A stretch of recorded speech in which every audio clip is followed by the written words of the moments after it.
Hi, welcome back to the breadboard. In this video I want to show you how to upgrade your Tronxy X5S from using the Melzi board to using a Ramps 1.4 board.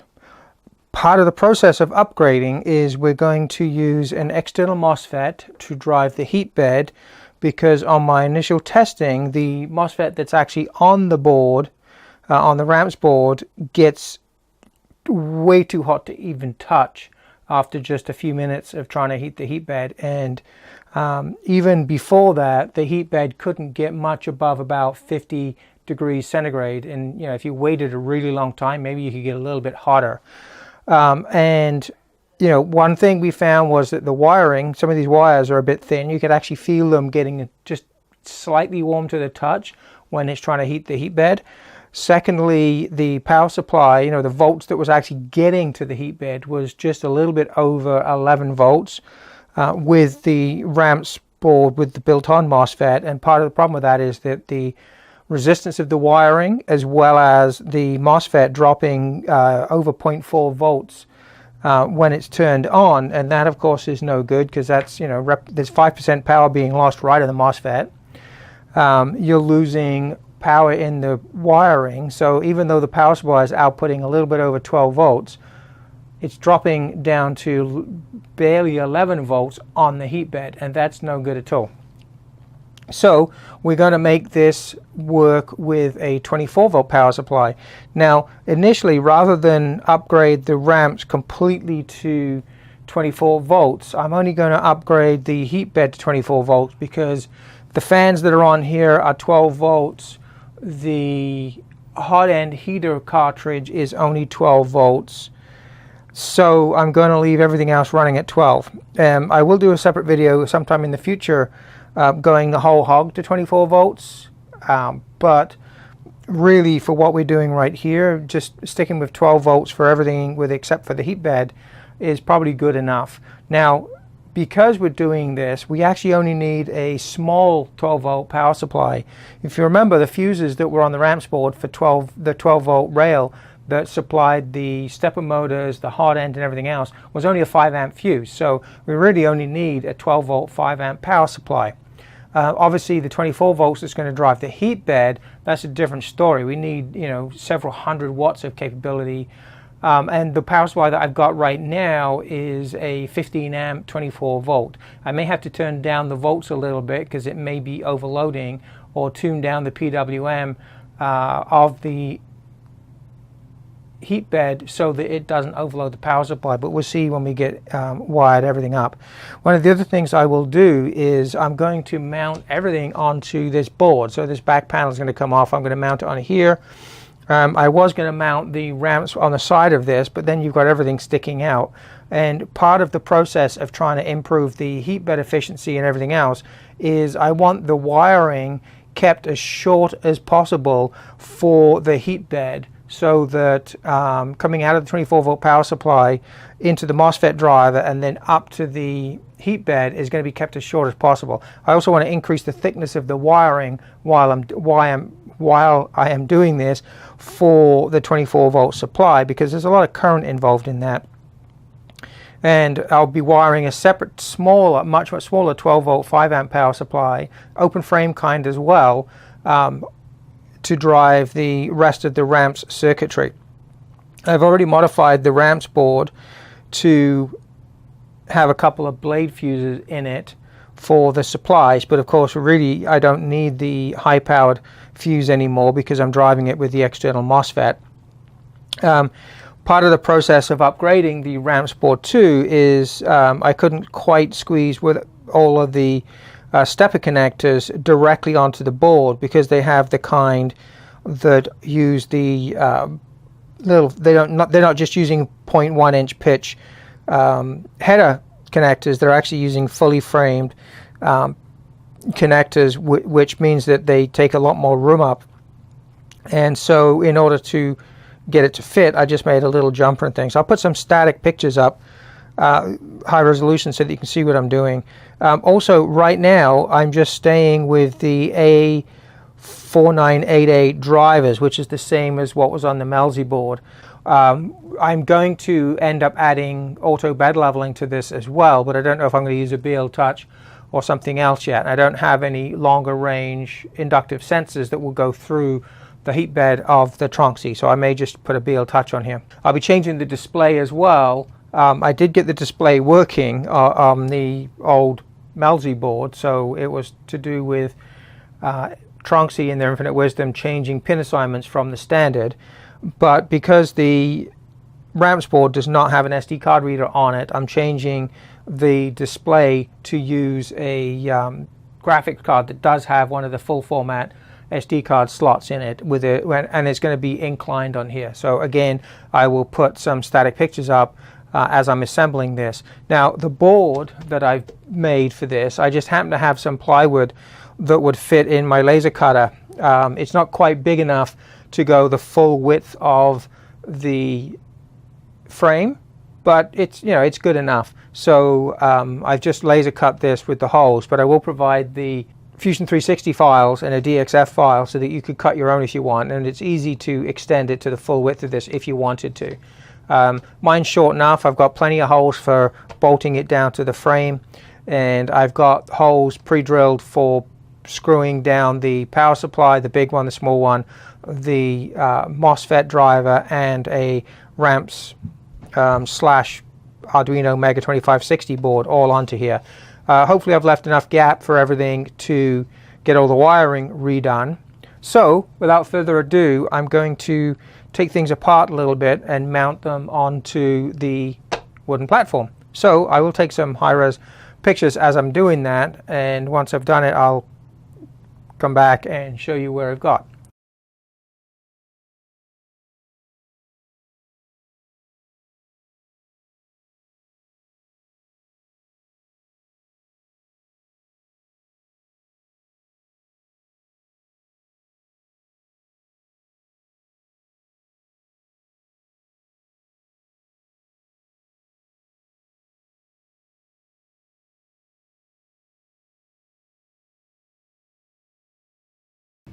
Okay, so I'm back. I have now completed the installation for the electronics.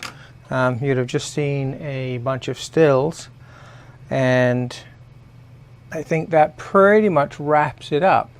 There is a little bit of vibration up here. I don't know if I have the belts maybe a little bit tight. Going to find out what that is, but I am not using Trinamics drivers or anything like that at the moment. So I'm going to wrap up this video. I'm just going to take the camera off the tripod and give you a quick tour around just as one last sweep. I haven't added the auto bed leveling yet. I need to find a way of either getting a sensor that will go through the 3-4 millimeter build plate to the aluminum base underneath, or put a BLTouch or capacitive sensor on here. But I want something that's going to be fairly accurate, so probably either the BLTouch or a bigger reach inductive sensor is what I'll end up using. But for now, it's all done. I guess the only thing I might want to do is put a fan over the Ramps board, because it does get quite warm while it's running everything. Again, part of that might be because I've got the belts potentially a little bit too tight. I don't want to have any play. You know, these are really long belts at the end of the day for Core XY printers. That's a fairly common thing. So if your belts are loose even a little bit, you could introduce a lot more backlash in your printing. So the last thing I'm going to do is perform a test print as well. I'll put a still picture of how good that comes out. I'll do a couple of them, and that'll be it. I think the only thing I've got left with Marlin to figure out is how to make it automatically lift or drop the bed away from the nozzle after a home, because I've noticed that I've got a little divot forming in the middle of the build plate where the heated nozzle is basically in contact with the build plate, or so close to it that it's melting a little hole. And of course that's not good.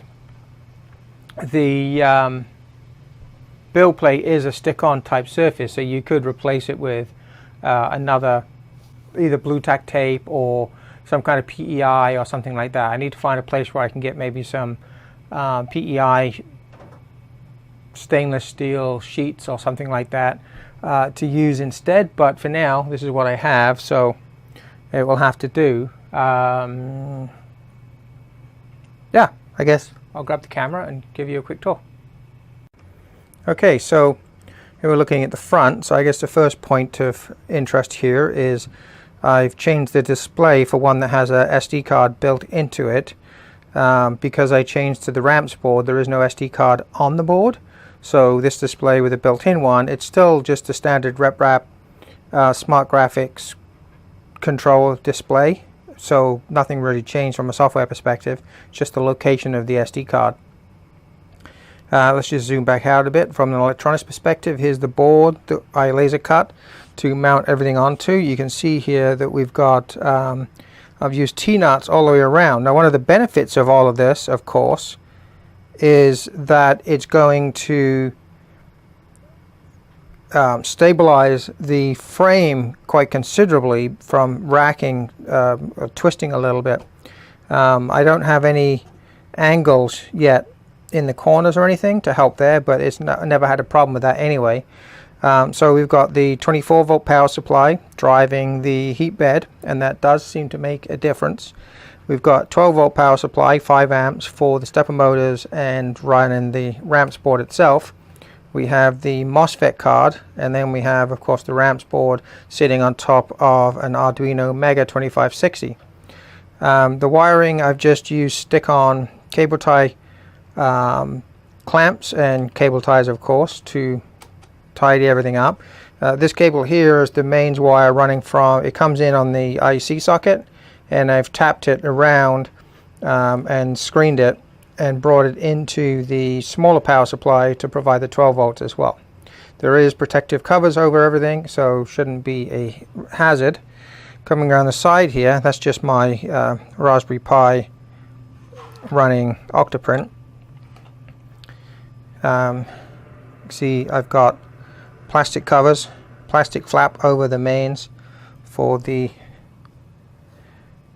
12 volt power supply. Is the mains on this side and the 12 volts coming out here. One of the pair of wires coming out here goes straight to the head cooling fan, so as soon as you've got 12 volts powered up, it turns on, which is basically the way it was before. The other one is coming into the Ramps board, making all the connections. Now you'll notice here that I've used ferrules on all of the cable connections. This little loop here is because the MOSFET driver board, this cable, it requires volts to be fed out to it, and there are none from the MOSFET driver unless you give it a supply here. So I've just fed 12 volts across. There's an opto isolator and everything on this to keep this completely isolated, which is why I haven't had to feed 24 volt ground to be common to the rest of the board, because it doesn't need it. It's all isolated. So all that this is doing is 24 volts. I've got some 12 gauge wire coming out from the power supply to the MOSFET board, and then this is going straight up to the heat bed. So very, very small amount of wiring involved between the power supply and the feed that goes up. So we've got the same mains input as we had before. Like I said, the only thing I've done inside is I've paralleled off the mains to feed this power supply for the everything else. So my hot end, all my steppers and everything else is still running on 12 volts. The USB connection here is on a long cable so that I can plug whatever I like into it. What I may do is make an adapter so that I can just put a little USB socket at the front of the printer, so I don't have to reach around the back, or I don't have to leave a cable plugged in over time. Mind you, I can plug it in via an SD card and print on isolation anyway. And that pretty much is it. So I will just set this printing something. So over to printing.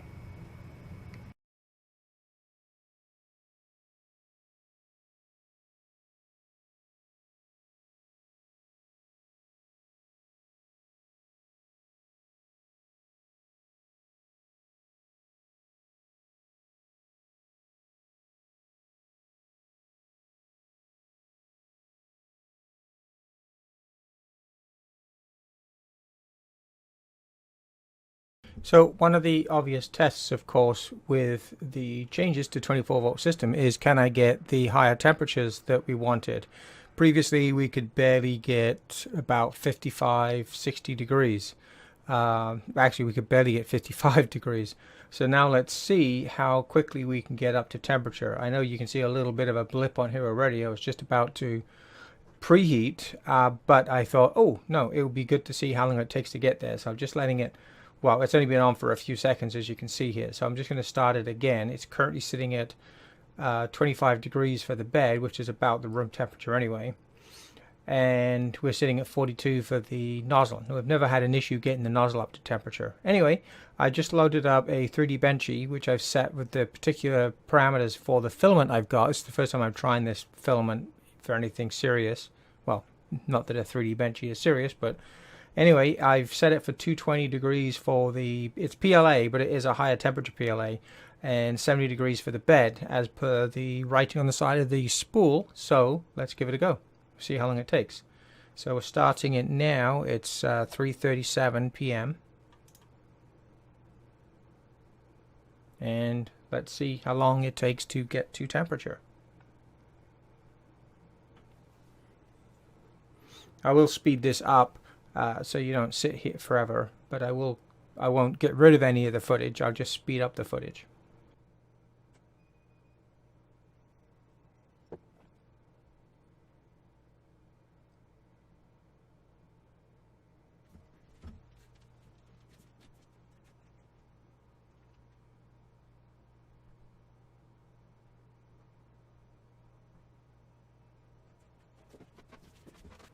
So you can see the nozzle temperature, according to the graph here, has already rapidly ramped up, and the PID control has now backed it off, and it's just creeping up to temperature, and it's basically just hitting there now, which is great. The bed has already got up to 46 degrees, and we've only been a couple of minutes, so that's not too bad at all.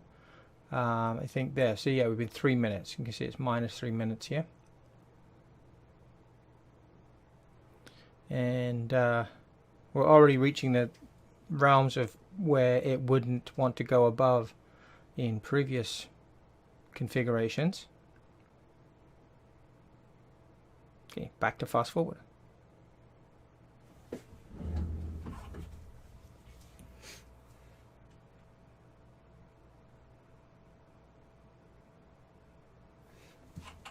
Oh, one thing to remember though is I didn't take the volts for the power supply all the way up to 24. I've actually backed it off to about 19.5 because I didn't want to draw too much current from the power supply. It isn't, based on the resistance of the bed, it wouldn't be able to drive enough volts into the heat, wouldn't be able to drive enough current into the heat bed. So I didn't want to overload and overheat anything, so I backed the volts off as low as it would go, which is still, of course, significantly higher than what it was. It was 12 volts before, now it's at 19. So that's nearly double. Not quite, but enough that we should be able to get to the temperatures we want anyway. So we'll see. We're already up to 54 degrees.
And there we go, 9 minutes, and we're up to just tweaked over 70 degrees. So that is excellent. I couldn't even get above about 50-ish degrees before.